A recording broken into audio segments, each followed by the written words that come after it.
एक लड़की जो कनाडा से बॉम्बे आती है एक्ट्रेस बनने को, लेकिन आज के टाइम पर वो सिर्फ आइटम गर्ल बन चुकी है। तो सवाल ये है, क्या ये उसकी चॉइस थी या इंडस्ट्री का गेम, और क्या एक कंट्रोवर्शियल गाना ने उसके पूरे करियर को हिला दिया। तो आज हम बात करने वाले हैं नोरा फतेही और उसके रियल स्टोरी के बारे में, जो शायद ही आप लोग जानते होंगे। नोरा फतेही का जन्म कनाडा में होता है एक मोरक्कन फैमिली में, और इन्हें बचपन से ही डांस का शौक था, पर इन्होंने कोई प्रोफेशनल डांस एकेडमी ज्वाइन ही नहीं की, और ये सिर्फ यूट्यूब से देखकर सेल्फ लर्न डांसर बनी। और जहां इनका ड्रीम था एक प्रोफेशनल डांसर बनना प्लस एक्टर बनना, वहीं इनकी लाइफ में एक और ट्विस्ट आया, इनके पेरेंट्स का डिवोर्स, जिसकी वजह से इनकी घर की रिस्पॉन्सिबिलिटी इन पर आ गई। छोटी सी ही एज में वो फैमिली सपोर्टर बन गई। इन्होंने वेट्रेस, बारटेंडर जैसे काम स्टार्ट कर दिए, और ये उनका रियलिटी चेक फेस बना। और इस सब के चलते उन्होंने एक दिन डिसाइड किया कि मैं सिर्फ सरवाइव नहीं करूंगी, मैं अपने सपने भी पूरे करूंगी। और फिर वो अपनी छोटी सी सेविंग लेकर कनाडा से मुंबई आ गई।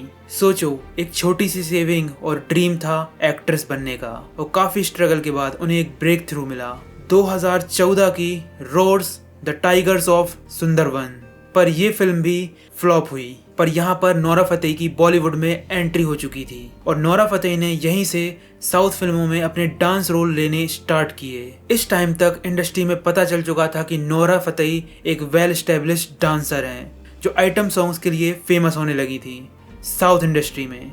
वहां पर उनके छोटे मोटे रोल्स भी मिलने लगे, पर उनका ड्रीम अभी भी पूरा नहीं हुआ। उनका ड्रीम था वेल एस्टेब्लिश्ड डांसर बनना प्लस एक वेल एस्टेब्लिश्ड एक्ट्रेस बनना, और इस टाइम पीरियड पर वो सीख रही थी, इंडस्ट्री के बारे में जान रही थी। फिर आती है 2018 की स्त्री कॉमेडी हॉरर जॉनरा की सुपर हिट मूवी, जिसमें नोरा फतेही का एक छोटा सा रोल होता है एक आइटम सॉन्ग में, जो रातों रात इंडिया में वायरल हो गया।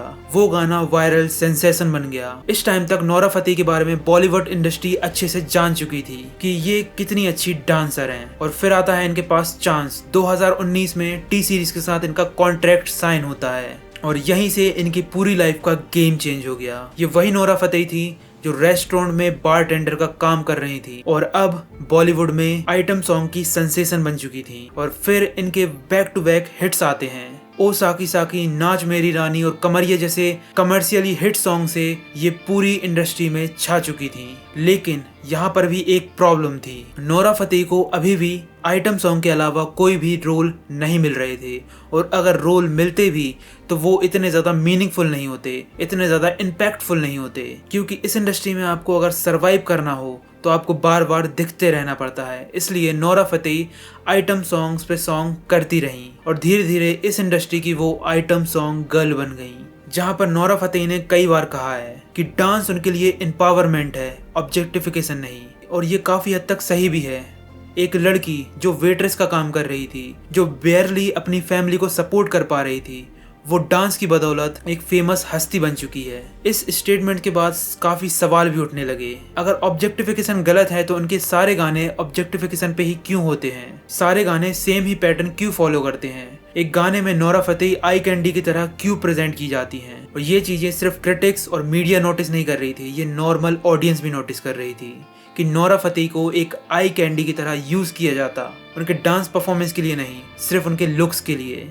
और इसकी सफाई में नोरा फतेही का ये भी कहना है, डायरेक्टर्स उन्हें यूज करते व्यूज के लिए, उन्हें प्रॉमिस किया जाता रोल्स देने का, पर रोल्स उन्हें कभी मिलते ही नहीं, और इसी वजह से उन्हें सिर्फ आइटम सॉन्ग्स ही करने पड़ रहे थे। और यहीं से एक हार्श रियलिटी भी बाहर आती है कि बॉलीवुड आउटसाइडर को इतनी आसानी से चांस नहीं देता।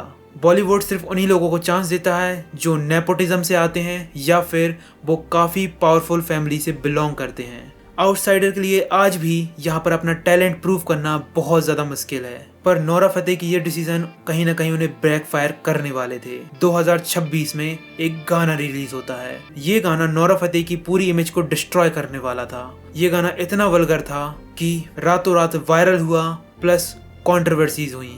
सोचो, जो चीज़ उन्हें सुपरस्टार बना रही थी, जो उन्हें फेमस कर रही थी, वही चीज़ उनके करियर के लिए अब डेंजरस साबित होने वाली थी। और नोरा फतेही और संजय दत्त वाले गाने को लेकर काफी लोगों ने इन्हें बैकलैश दिया और ये काफी हद तक सही भी था, क्योंकि ये गाना काफी ज्यादा वल्गर और डिस्टर्बिंग था जिसे YouTube पर डाल दिया गया। और आज के टाइम पर जैसे कि हम जानते हैं कि गाना सिर्फ गाना नहीं रहता, वो रील बनता है, वो ट्रेंड बनता है, लोग उसे फॉलो करते हैं, यहाँ तक कि बच्चे भी देखते हैं। और ये गाना वल्गैरिटी के सारी लाइन क्रॉस कर चुका था। और जैसे ये गाना वायरल होता है और इस कंट्रोवर्सी में फंसता है, नोरा फतेही का भी एक स्टेटमेंट बाहर आता है। नोरा फतेही सफाई देती हैं कि ये गाना 3 साल पहले शूट किया था, तब उन्हें नहीं पता था कि ये गाना इतना ज़्यादा वल्गर है। साथ में उन्हें कन्नड़ा में लिरिक्स बताए गए थे जो बाद में चलकर हिंदी में डब हुए एंड ये गाना कंट्रोवर्सी में फंसा। पर इस स्टेटमेंट के बाद लोगों ने ये सवाल उठाना स्टार्ट करे, अगर आपको लिरिक्स नहीं भी पता थे पर आपको स्टेप्स तो पता थे, आपसे जो डायरेक्टर कराया जा रहा था वो क्या वल्गर नहीं था? जो आप स्टेप कर रहे थे क्या वो वल्गर नहीं थे? और लोगों ने ये भी सवाल उठाए कि इंडस्ट्री में आप जब इतने सालों से हो तो आपको पता नहीं है कि गाना सिर्फ गाना नहीं रहता, वो ट्रेंड बनता है, उसमें रील बनती हैं, लोग इस गाने के स्टेप्स को फॉलो करते, और जिस हिसाब से ये वल्गर था उस हिसाब से नोरा फतेही को इसे नहीं करना चाहिए था।